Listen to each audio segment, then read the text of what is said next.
Wanna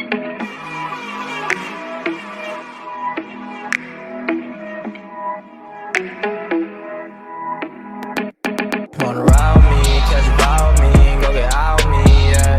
Shawty, I'm a riding G, I'm a dying piece, I'm a ride. Hello everyone, this is Flame Chitron here. So, we're gonna do a reaction to the Game Theories video on the lost history of the Enderman. This whole video is by the Game Theorist, so leave a like to this video, subscribe to his channel, and click the bell icon for more notifications, and comment down below. Oh, and by the way, be sure to go and subscribe and support the Game Theorist. And watch their content as well. It's pretty interesting. So, let's start. No one. Literally no one. Huh. Not bad for dirt. House. Oh, come on. You gotta be kidding me. Well, you got a lot of dirt, so just build another one.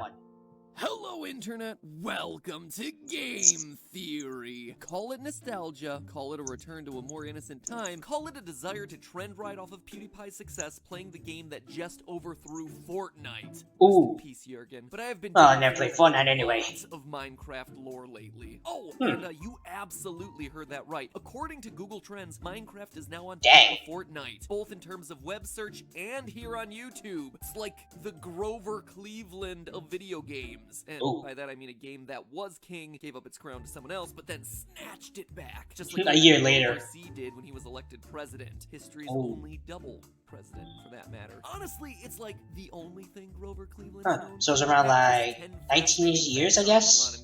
Well, basically over like 10, 12. Let alone fascinating. What was I talking about again? Oh yeah, Minecraft, on the other hand, is endlessly fascinating because it's a game that's now 10 years old. Happy anniversary, by the way. Its lore. So it's around the 10th anniversary? Plenty of speculation and lots of really good ideas. To my knowledge, no one has truly been able to piece together a final, all-encompassing, all mysteries of this world tied. Yeah, there's somewhat lore, but there's no story to it. Really plan on doing that. I'm not even gonna pretend. I'm starting to learn that people take it really seriously when I say stuff like, today we're solving this. So let me instead say this quite honestly to you. I'm gonna do my best to start us on a journey to solve this thing. I want to So basically a storyline to the whole lore. Pool our knowledge and figure this out together. I want to put together my thoughts on pieces of evidence that stood out as particularly interesting to me, propose to you what I interpret that to mean, and then leave. Yeah, sorry about that, hang on. Further discussion in our collective communal hands. It's a theory. It's always a theory. And like any theory, it's meant to be discussed. Sorry about that. Analyzed, criticized, added to, tested. And because it's a theory about video games, it's meant most importantly of all to be fun. And if along the way we solve some deep-seated lore mysteries, great, more power to us. These games at the end of the day are puzzles to solve. And so I'm gonna do my best to lead that charge in solving those puzzles. But I want you to be there with me every step of the way. And so our first step when it comes to solving Minecraft is tackling the Enderman. Originally programmed into the yeah, okay. I'll be right back, guys. Okay, I'm back. Sorry, I have to go and eat my dinner. So let's continue. The Enderman. Originally programmed into the game as a joking reference to Slenderman, these dark and handsome creatures, well, just tall and dark, I guess, have become the cornerstone upon which all other lore in this game is built. Solving what the Endermen are is essential if we have any hope of truly coming to the definitive solution as to the hidden backstory of this game. And after exploring the design survival mode, the gameplay decisions, even ancillary canonical content in books like the Ma Bestiary, surprise, surprise, I have myself a theory as to what they actually are. Admittedly, it's not a new theory, but what it lacks for in originality, it more than makes up for in evidence and observation. It is my proposal to you today that the Endermen aren't aliens, they're not ghosts. I almost thought that they were insects, but that one didn't pan out. No, what they are is human. They're brilliant humans. Humans who are in trouble, a literal fight for their lives and needed an escape, but in the process, they suffered a horrific fate, reducing them to the moaning shadows of a fallen civilization that they are now. So, in the spirit It's of up to be them, I Minecraft, let's suppose. start building ourselves a theory, shall we? What do we know about these creatures? Well, first, we know that they're one of the game's neutral mobs, meaning that they're not going to attack you unless they're actively provoked. This is already interesting because it means that, in many ways, they come in peace. I mean, look at the list of mobs and all of their behavior patterns. Anything else that's nice to you is either an animal, a villager, or a zombie pigman, which is weird and honestly merits an episode of its own for another day. Everything, and I mean everything else, is hostile, except for the Enderman. So already there's a bit of an odd, tenuously peaceful relationship between us and the Enderman, but it gets even weirder when by us, basically the player. Only other creatures other than Steve or Alex able to move blocks. Sure, they're kind of picky about what blocks they pick up, but carrying blocks is an ability only shared between our character and the Enderman. As the mob bestiary says, quote, they will not just pick up any block, but will choose only clay, dirt and sand, flowers and other plants, and rather oddly TNT. Some claim the Enderman is indulging in a form of play or attempting to communicate. Speaking of communication, we also know that they can talk, or at least had the ability to talk. Listen to some of the sound clips from when Endermen are idling near you. Yeah, they only do it in grunts. You hear it? There's clearly a language here. A real language that we as humans can understand. Listen again. You should be hearing... Somewhat. Hey. Hello. This next one is really clear. What's up? Obviously. And look for the eye. Which presumably is referencing Eyes of Ender, the items that allow you to find strongholds where they're used to activate a portal to the end, home of the Enderman and the game's final boss, the Ender Dragon. So yeah, good luck trying to play that solo. To move blocks, basically, it goes to the end, by the way. Abilities far beyond what we hear elsewhere in the game from characters like the villagers. It's certainly a lot of odd similarities to be sure, but far from airtight evidence that the Endermen are somehow related to men. But now let's take a minute to actually look at their home, the End. The End is a weird final dimension for Minecraft. It honestly feels to me like where the game started to run out of money. Not that it could ever run out of money. With the whole thing just being I mean, the game is like 10 years since I made a lot of money. Everywhere, huge chunks of landscape missing, and giant cities that you can visit far off in the distance, all of which are eerily empty. This is the home of the Enderman, sure. Even the mob bestiary says it. But look closer and you see that while the Endermen may call this dimension home, and they certainly wander around in the empty open landscapes, these giant looming Thanos purple buildings aren't for them. What do I mean by that? Well, let's take a look inside the End cities. There's tons of great loot hidden all over the place. Inside the chests, you can find everything from enchanted swords to saddles and armor for your horse. The Minecraft Gamepedia breaks down everything that we can find here. But something's wrong with that list. None of these items are actually useful to the Endermen. They don't wear armor, they don't attack with swords, and they certainly don't ride animals. Heck, there are no animals. I mean, they're too tall, so... Even the fact that the items are kept in chests should be a huge red flag here. Remember, Endermen are only picking up certain blocks, and none of those blocks entail chests. They can't use these things, or the thing that stores those things. This points to the idea that the End's cities weren't built by the Endermen. They were built by and for someone else. Some other ancient people who managed to get to the end. But who? When you start up a new survival mode game, you enter a blank world. Immediately you notice that you're the only one of your kind. Oh, sure. Yeah, around Steve or Alex. Like the villagers, but they don't like you. They don't look like you. They can't build like you. You and the villagers are fundamentally different. I mean, it'd be nice if they tried to defend themselves. This but fact is no. even supported by zombie attacks. When bit, a villager doesn't transform into a normal zombie. It turns specifically into a zombie villager. Regular zombies and zombie villagers are different. In fact, the only times that you ever really see anything that looks even remotely like you, it's always in the form of undead enemies. Zombies. I mean, they wear like the same shirt and clothes color as Steve. Once upon a time, there were other humans here, but they all died en masse. It's a strange detail that you probably noticed, but you shrug it off and you continue on your journey. Then you start discovering pre-existing structures, mine shafts, temples in the desert, monuments underwater, all abandoned, all of them lost to time. Again, you're the only person who can build things in this world, and you certainly didn't build any of these things, so where did they come from? Making things even more suspicious is the fact that ruins like desert temples are protected by cleverly designed booby traps, elaborate fake floors complete with pressure plates and grids of TNT. It all points to one thing: an advanced society of builders once lived in the overworld, but have since disappeared. So that begs the question, where did they go?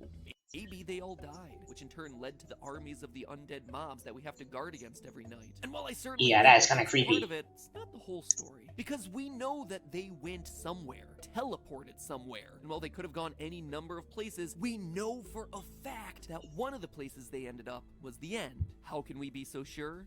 Strongholds. Strongholds are the hidden ancient ruins that contain massive portals to the end. They're way deep underground. Society was, they were so advanced that they could figure out how to build these things. Way advanced than us, even. Makes them more advanced than even you, the player. In survival mode, I mean, you can't craft the end frames necessary to construct this. True. In order to travel to the end, you must find these portals hidden within the stronghold. And let's stop there for a minute. I mean, have you ever thought to question that name? Stronghold? It's a pretty odd choice. Personally, I would think it to be like the portal room, or the gateway room, or the altar, or something, anything like that. But instead, the designers of Minecraft named it Stronghold, a term that refers to a highly secure I mean, you see it built in the portal, you can basically call it the portal room.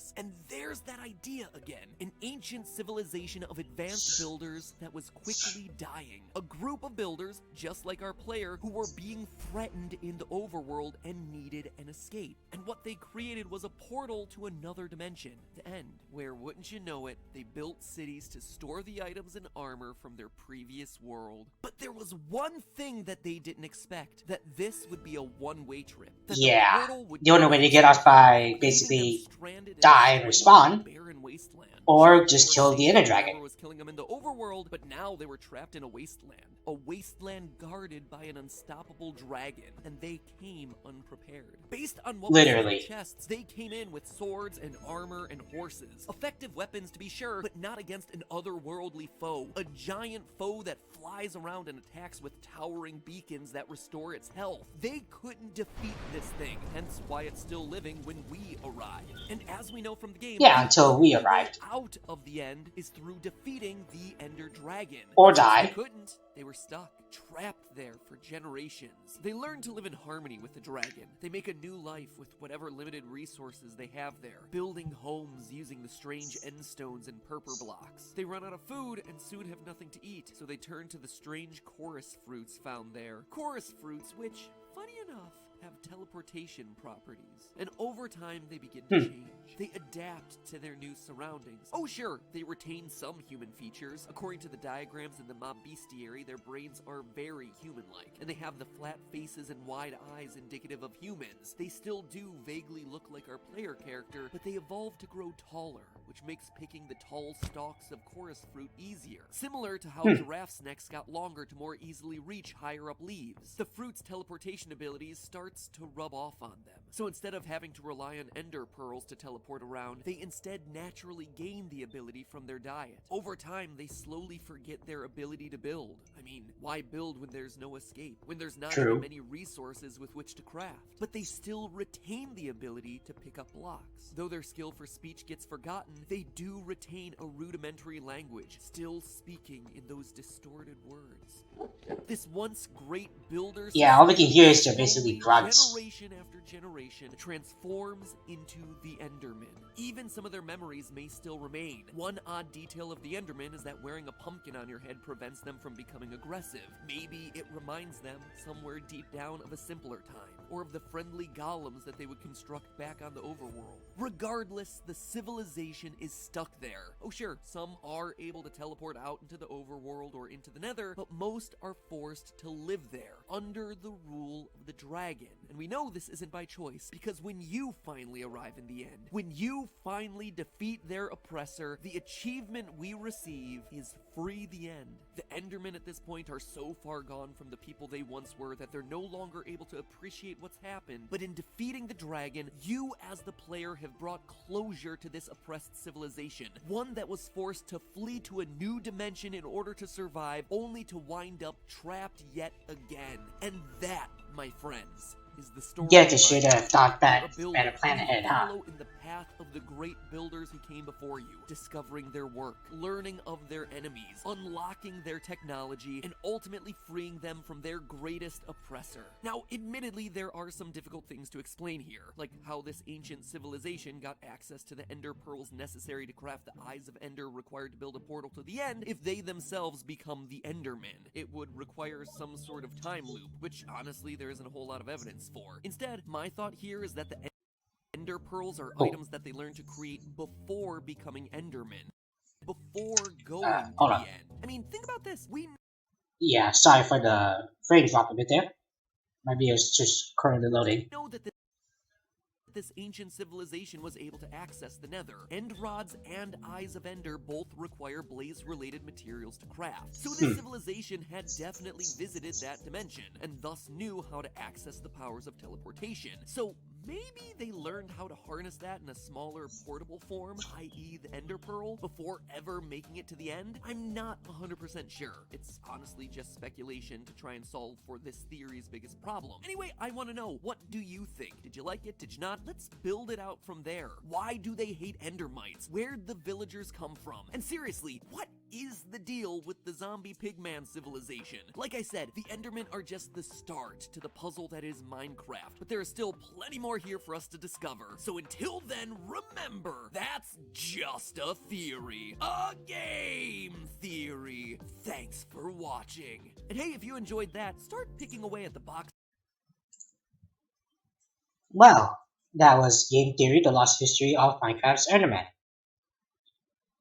Again, this is by the Game Theorist. Be sure to go support them by clicking on the subscribe button, basically supporting them. Click the bell icon for more notifications, and leave a like on the video. And comment down below to see what you think. Oh, and by the way, if you want to see my content, go to my channel and give me a support. And check out my, well, again, content. And also, I'll leave the link to my channel and my reaction playlist down below. Well, description of the video. And a card up top. That way it'll be a lot easier. So, bye.